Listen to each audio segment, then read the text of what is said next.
No points for the Vikings in the fourth quarter. What is going on? The shimmy's out. The shimmy's out. I am excited about this sequence of events right here. So a big win for the Bucs and for, of course, this man, Tom Brady, who we talk about a lot. But we're going to talk about personnel. And you, I believe, are going to get technical. Yeah, where are you taking us? Absolutely. And I love personnel like I like our personnel. So let's break down what Tampa Bay is doing well. They are doing what I call 12 personnel. That's one running back and two tight ends. You see number 84 and number 87, Gronkowski, are the tight end, and there's the tailback. And what that does for the defense, it puts you in your base because you think you have to stop the run. Now, select linebacker number 45. And watch his reaction when the ball is snapped. He's going to think run. He jumps up there, and there is a void behind him. Tom Brady takes advantage of that, and that's why you see Mike Evans open right there. That is strictly a personnel call. Strictly, I like that, Jason. You like that? Yeah, I do. I thought he moved on from strictly. It's always in my heart, Dan. And talking about personnel, you like Scotty Miller here because he gives the Bucs something else. He stretches the opposition, doesn't he, OC? Exactly, man. And a long time ago, they used to say people who look like that couldn't run. They were lying, Dan. This guy has the speed of a cheetah, and he takes the top off the defense. He opens everything else up for everybody else, and you see the speed that this man shows. Fantastic young football player Scotty Miller is. We're back here with your 12 personnel. We are again. back at it, and you are a personnel genius, let me tell you that. And what you have right now is 1st and 10, right? And 12 personnel, so you think it's a run. I want you to select the corner up top. Right Okay, there. up here, Yes, yeah. he is in cover 2, so he has the run responsibility to the outside right there, Dan. But he's thinking run. So guess what he does? He's slow to react. He's thinking, oh, my goodness, it's 12 personnel, but they throw the ball right over his head. Once again, Tom Brady feels comfortable because he has extra blockers in there in case they bring pressure. That was a fantastic throw by Tom Brady on that one, though. We got to give him credit there. Talking fantastic. These boys have a rather remarkable podcast, which is currently 45th in Saudi Arabia. Yes. But the reason why I mention it is because this week it was called Kickers Matter. And we saw a perfect example in this game. Dan Bailey of the Vikings, who just had one of those afternoons to forget. We're going to show you, this is all early on.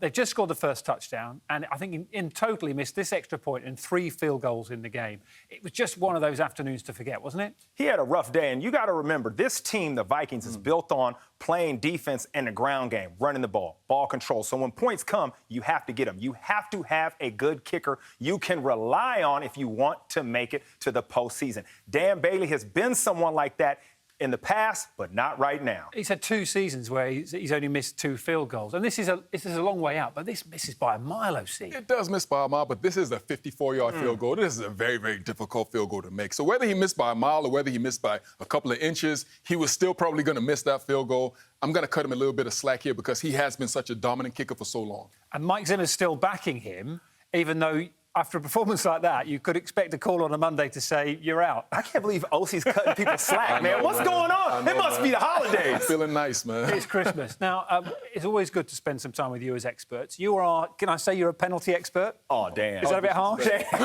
How disrespectful. Have you been talking to Coach Zim? Have you been talking to him? I may have done. But the reason why is because lots of this happened in the second quarter. And there were 3 penalties that the Vikings gave away just over a minute to go. And Jace, your man, Harrison Smith, 22 for the Vikings here. That's my man right there, and you're going to see this play out. He is an aggressive safety. He is their enforcer, and right here he's going to come in for the tackle, and he's going to get a penalty. But he led with his proper shoulder. This is something you cannot avoid at times, but it is a penalty. They are taking head collisions out of the game. It looked like he could have led with a different part of his. He looked like he hit with his head. That's just to me. Hey, I always got Harrison's back. That was his shoulder. It was, not his fault. Next up, we've got Jeff Gladney and Mike Evans. How do you read this one? This is another penalty. Yes, it is. Now, down here at the goal line, I know what he's doing because Mike Zimmer taught us this when I played in Dallas. That is to stand your ground, and that's what he did. He stood his ground. He comes up with the ball and the interception right here, and he's trying. What you shaking your head for? Because you just always taking up for your friends, bro. Like, this is a clear penalty. No, what happens here is he falls. If he doesn't fall, if he doesn't slip, that is not a penalty. That's why they called it, because the receiver slipped. That's what happens. OK, and that one eventually led to a touchdown. So there's 7 points gone. And then the one we're about to see here with Gronkowski led to a field goal. So that's 10 points they're giving away because of these penalties at the end of that second quarter. Now, loads of the commentators said about this one, Jace, it was never pass interference. What do you think? Well, they have an argument because Hail Marys like this are officiated differently. They let you be a little more aggressive. But I'm going to tell you why this is a pass interference. If you see the linebacker here, number 40, what he does is he makes contact with Gronkowski too early. He can actually put his hand up like that in face guard. He just can't hit Gronkowski and not allow him to go up and try to catch the ball. If you're the expert on penalties, don't be offended. Can we speak to a man who loves making plays now? Because man. This is all about the fourth quarter now, and this is where Kirk Cousins normally scores points. This is where he does his business. But Todd Bowles, the defensive coordinator of the Bucs, they got it right and they shut him down. No points for the Vikings in this fourth quarter. What is going on? The shimmy's out. The shimmy's out. I am excited about this sequence of events right here. I want you to highlight number 31, Winfield right here. This is a safety blitz. And this is a fantastic call by the defensive coordinator. He's going to creep up to the line of scrimmage, come around the edge, and boom! Sack, forced fumble. That is a great play by Winfield. Great call by Todd Bowles. And right here, this is a very, very subtle move right here. A lot of people aren't going to pay attention. But highlight number 93, Ndamukong Suh. All he's going to do is he's going to come up, he's going to grab the guard. Pause it for you. Exactly. Boom. You see that little grab right there? And this is what allows Shaquille Barrett to come inside.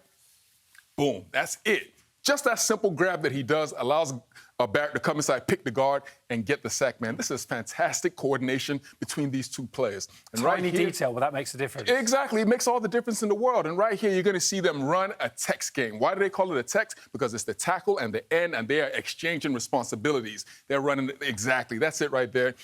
Jason Pierre-Paul is going to come under. The tackle is going to keep working up the field. You see him hustling, straining, trying to get to the quarterback, which he eventually does.